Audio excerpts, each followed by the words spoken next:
Today I'll be teaching you guys how you guys can verify your Facebook profile. For that, you need to click on your menu icon at the bottom right of your screen, and then you need to scroll a bit down and click on where it says settings and privacy. From over here, you want to click on where it says settings, and from inside setting, you want to click on see more in account center, which is in blue color. From over here, you want to scroll a bit down until you see Meta verified. Click on it.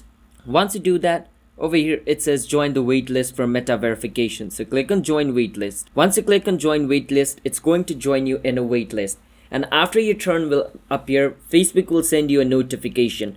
Once you get a notification that your account is okay to be verified, then you can click on the notification to continue your verification process. Now the reason you need to wait on the waitlist is because Facebook first checks if your account has something weird or it has broken the community rule or not. That's why you need to be on the waitlist. After they check it and your account is okay, you will get a notification. You have to click on it by coming on the notification tab, and you need to remember that Facebook Meta verification is going to cost you $14 per month. So if you're okay to pay that, you need to pay it, then only your account is going to get verified. So I hope you understand how you guys can get your Facebook account verified. So if you guys found our video helpful, hit the subscribe to our channel How to Guide.